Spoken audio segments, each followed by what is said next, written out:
Hi, and welcome to our segment looking at looking at history, the history of preaching a little more. This time through looking at two models of preaching from American history, from early American history. And I probably have Asbury, I think, is a little later in history than Whitefield, but we're going to start with Asbury because I have Whitefield's a little more complicated. Both of these men model some wonderful things, and I have some questions about Whitefield as well. I think he's a complex figure. We didn't raise as many questions about Chrysostom and Augustine. Maybe that's just the luxury of being that far back in history that some of their rough edges get a little blurred by time. But Francis Asbury, 1745 to 1816. He just impresses me so much because of his determination. One of the things that I love about him is his dedication to lifelong learning. And so he is a model for me of a lifelong learner. You see him here crossing the river with his book. And for someone who had really only formal education until the age of 12, he did, that picture is a pretty good one because he really did commit to reading 100 pages a day. And as a Methodist circuit rider, he often reviewed his Hebrew grammar while he was on horseback. So if you're struggling with your Hebrew grammar and you've got all sorts of software tools, think what it would be like to be reviewing your Hebrew grammar while on horseback. He converted himself at 14 to Methodism, and he was given his first circuit to ride at age 21, and the Wesleys said, "Take the colonies." And so he did, and he just was tireless. He traveled, it's estimated, over 330,000 miles over the course of his preaching career. And so he was just an amazing saint of preaching. He was actually not known for his theological brilliance or his rhetorical brilliance, really. His sermons we have many of them and you can read them, but they're not like models of beautiful language or anything. He was really known for his zealous and passionate delivery. One of his biographers said, "Under the rush of Asbury's utterance, people sprang to their feet as if summoned to the judgment bar of God." So he certainly knew how to bring that passionate, direct address that we've talked about. And he had quite a prophetic edge to him. But what I love about Asbury, almost as much as him as a preacher himself, is what a leader he was. He, everywhere he went, he looked for gifted preachers that he could raise up. And over the course of his lifetime, he ordained 4,000 preachers. And he just had such a life of integrity that he was able to call them, at the bottom of the slide, to live very sacrificially. And the starting salary for a circuit rider was $64 a year, and he himself committed to never taking a salary above what his circuit riders got. As he advanced up and did less circuit riding himself. He vehemently opposed slavery, and he worked hard to change the policies of the Methodist Church to push them to make it officially impossible for a slave owner to be a Methodist in good standing. And he didn't actually succeed in that, but he spoke very prophetically against slavery his life, and he had a huge passion for evangelism, which in this case meant that he was willing to go where the people were who were unchurched. And at that time, that meant going rural. And so he was willing to traverse the rugged lands of Tennessee and Kentucky to get to where unchurched people were, unreached people were. And that was what that meant for him in his day, was Appalachia. My questions for you in thinking about Asbury as a model for all of us is just, have you thought of yourself as an equipper of other preachers? You may be so concerned right now with developing as a preacher yourself, but I want to give you a long view of your over a lifetime of preaching. Will you have, even a fraction of Asbury's long range influence and impact, because you have not just preached well, but raised up other preachers? And when I took a course on teaching, I was struck by the professor had a definition of a master teacher. What do you think a master teacher is? And we kind of all went to their excellence, their mastery of teaching. He said, no, a master teacher has given their job away, given their own profession away, because they have taught other teachers to teach. So are you becoming a master preacher, a preacher who is equipping others to preach?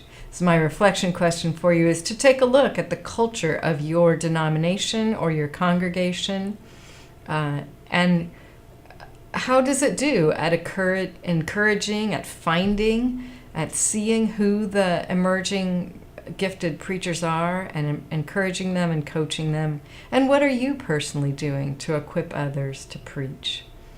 So that's just a little moment of learning from the amazing model of Asbury, Francis Asbury.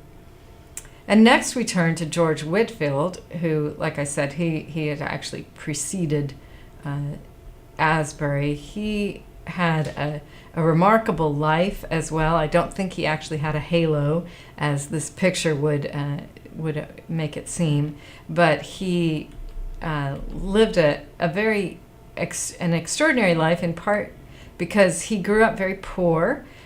His mother was a bartender, a single mom. His father had died. And so one of the things he says about that is it's where he learned to tell stories well, is that he was crouched behind the bar listening to people tell their stories. And he was a masterful storyteller. He loved dramatically retelling the stories of Scripture. And in part because he was poor, he gained admission to Oxford, but he had to go as what was called a servitor, and he lit the fires, he brought breakfast if they wanted it brought to their rooms. He did all sorts of kind of menial chores for the wealthier students, including a pair of brothers named John and Charles Wesley. And he began joining their prayer groups and their holiness clubs, and came under the strong influence of the Wesleyans, though he himself remained very more Calvinist in his own understanding of election than the Wesleys were. He was also called to preach where people were, and that for him meant just, again, tireless traveling. Over the course of his lifetime, he crossed the Atlantic, I think 12 times, which when you think of how dangerous and rough that must have been back then, that was just a lot of journeys. He had preaching tours all over the colonies and the South in the U.S. They weren't the United States at that time, but in this continent, and in Holland and Spain and all over England. And but where his calling to preach where the people were, the original part of that is that he preached for coal miners in Wales, I believe, who were not able to dress well enough to attend church. So he just started preaching out in the fields for them. And he was tireless, which I actually have, and his devotion to preaching was phenomenal, and in fact something that I question a little bit when we think about preacher health and holiness, as we've done segments on that. He actually preached twice on his honeymoon, and he preached on the evening at which one of his children was stillborn. And I just wonder if his wife might have preferred that he were home that evening, but I don't know. But so that's one of my questions about Whitefield is his whether he had some questions about his own personal life. But he was, in terms of his proclamation, he was just incredible. He could preach and be heard by crowds of, it's estimated as many as 10,000, that he, with obviously no electrical amplification, he just had an amazing set of lungs. He loved drama, the comedy of scriptures. He was always kind of reenacting biblical stories, very emotional, loved narrative, as I said, and always preached without notes. It's estimated that he walked at least, sometimes up to 3 miles in a sermon, very energetic in his preaching. So much so that Spurgeon writes about Whitefield and says, often as I've read of his life, I'm conscious of it quickening because he lived. Other men seem to be only half alive, but Whitefield was all life, fire, wing, force. And this is definitely true about Whitefield. But as I come to the end of his life and compare his influence to Asbury's, someone who raised up all of these leaders for the church, I do have a question about that. And so does John Wright, the author of Telling God's Story. He wonders whether Whitefield, in his great passion to preach out in the open in fields, and it really was he had a kind of almost a disdain for church itself. He had a very low and arguably underdeveloped ecclesiology. And one of the biographers, Stout, actually says he didn't really care about theology at all. That's a pretty strong way of putting it.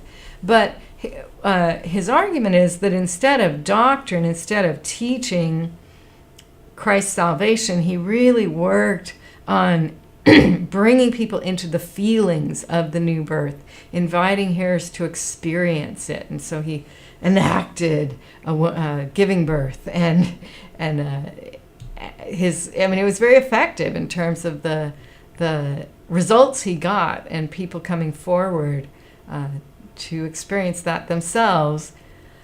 But Wright adds the concern that he separated salvation from the life of the church and its sacraments and its practices. He shifted the location from God's action in Christ to the personal experience of the individual.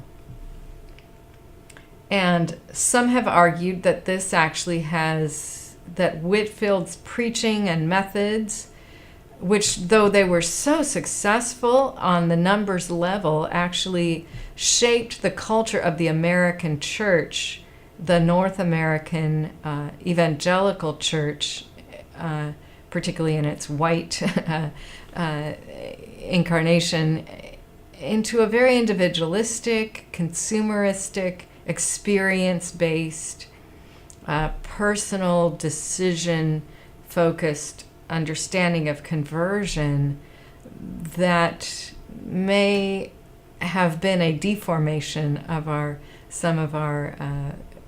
the richness of the ecclesiology and picture of discipleship that we really see in the New Testament. So that is an interesting that is a strong critique to level at Whitefield. I certainly don't want to lay all the anemia of the current North American church at Whitefield's feet. I think he was an amazing man and deeply devoted, obviously, to the gospel. But I will just, as we close my section on Whitefield, ask you how to reflect on his model and ask, how important is the role of congregation formation in your theology of preaching? And then again, noting that Whitefield, as he shifted preaching from church buildings to fields, he also shifted, in his actual content, he shifted the process of conversion from being sort of baptized into a community, into built into the Holy Temple, as Ephesians or First Peter would teach, to a very highly individualized model. So my question for you is, do you see that as a loss, a gain, or neutral? What do you do with that? And then how does that all relate to your theology of evangelistic preaching?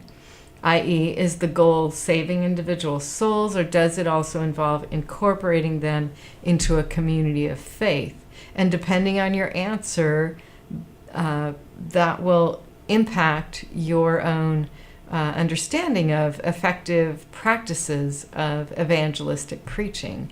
And those are the segments that we're going to be exploring soon. And so I thought that Whitefield would serve as an interesting bridge to look at that. And I strongly encourage you to read Telling God's Story, by the way, by John Wright, where he goes into an extended little chapter with a biography of Whitefield with some theological critique of both his methods and his practice. But we do give thanks to God for both of these saints, and I'm glad that I've hopefully introduced you to two of them, and that you'll read more about both of them and continue to let their models question your own practices and encourage and inspire you as well.